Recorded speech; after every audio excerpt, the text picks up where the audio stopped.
আসসালামু আলাইকুম রহমতুল্লাহ বরাকাতু। আলহামদুলিল্লাহ ওসসালাতু ওয়াসসালামু আলা রাসূলিল্লাহ বাদ। সুপ্রিয় দর্শক শ্রোতা ভাই বোন, অনেকে আমাদের কাছে জানতে চেয়েছেন যে নিয়মিত সালাত আদায় না করলে অন্য আমলগুলো কবুল হবে কি না। এই প্রশ্নের উত্তর আমরা এক কথায় দিতে পারবো না, একটু বিস্তারিত বলতে হবে। কারণ সালাতের অবস্থান ইসলাম শরিয়াতে কি, সালাত আদায় যদি কেউ না করেন ইচ্ছাকৃতভাবে, তাহলে সে ব্যক্তি ইসলামে থাকছেন নাকি ইসলাম থেকে খারিজ হয়ে যাচ্ছেন, এটির উপর নির্ভর করবে তার অন্যান্য আমলগুলো কবুল হবে কি হবে না সেটির উত্তর।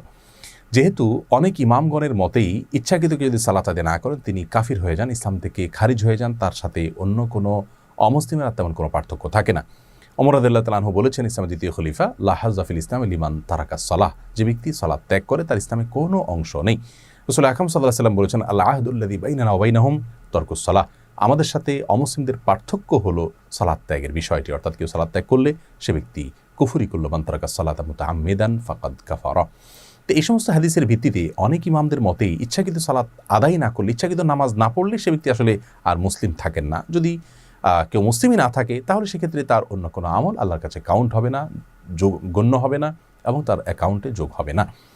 এই মত অনুযায়ী অন্য কোনো আমল কোনো কাজে আসবে না। কিন্তু ইমাম আজম আবু হানিফা রাহিমাহুল্লাহ সহ অন্য অনেক ইমামের মতে যদি কেউ সালাত আদায় না করেন অথচ তার ভিতরে অপরাধ বোধটা থাকে যে হ্যাঁ সালাত আদায় করছি না, আমি ভুল করছি, আমার করা উচিত, তাহলে সে ব্যক্তি ইসলাম থেকে খারিজ হবে না। যেহেতু তিনি বিষয়টাকে অস্বীকার করছেন না, তিনি কাফির হয়ে যাবেন না, তবে তিনি অনেক বড় ধরনের অপরাধ করছেন, কবিরা গুনাহে লিপ্ত রয়েছেন, ইসলামের একটা রোকনকে তিনি ছেড়ে দিচ্ছেন। অবশ্যই এটি কুফরি, এতে কোনো সন্দেহ নেই, কিন্তু এই কুফরি তাকে ইসলাম থেকে খারিজ করে দিবে না। তো এই মত অনুযায়ী সালাত আদায় না করলেও তার অন্যান্য আমল, যেমন তিনি দান করলেন, সাদকা করলেন, রমজান মাসে সিয়াম পালন করলেন বা অন্যান্য কাজ করলেন, সেগুলো আল্লাহর কাছে গ্রহণযোগ্য হতে পারে। সালাত হয়তো তিনি কোনো কোনো ওয়াক্ত আদায় করছেন, কোনো কোনো ওয়াক্ত আদায় করছেন না, এরকম যদি হয়। তো যেহেতু দুটি মত আমরা পেলাম, দ্বিতীয় মত অনুযায়ী আবু হানিফা রাহিমাহুল্লাহর মত অনুযায়ী সালাত আদায় যদি মাঝে মধ্যে কেউ না করেন তাহলে সেক্ষেত্রে অপরাধ বোধ তার মধ্যে থাকলে অন্যান্য আমল বরবাদ হয়ে যাবে না, বরং সেগুলো তার জন্য কাউন্ট হবে। কিন্তু একটি কথা আমাদেরকে সম্মানিত দর্শক অবশ্যই জেনে রাখতে হবে, তা হলো একজন মানুষ তার মূল জিনিসটাই যদি না থাকে তাহলে শাখাগত অনেক বিষয় তার কাছে থাকলে সেগুলো তেমন কোনো মূল্য রাখে না। ধরুন আপনি তরকারি রান্না করবেন, তরকারির মূল উপাদান হলো সবজি। এখন আপনার সবজি জাতীয় কোনো কিছুই নাই, কিন্তু আপনার কাছে পানি আছে, লবণ আছে এবং মরিচ হলুদ সব কিছু আছে, তাহলে কিন্তু আপনি তরকারি রান্না করতে পারবেন না। অতএব ইসলামের মূল বিষয়টাই হলো ইমানের পরে সালাত, পাঁচ ওয়াক্ত নামাজ।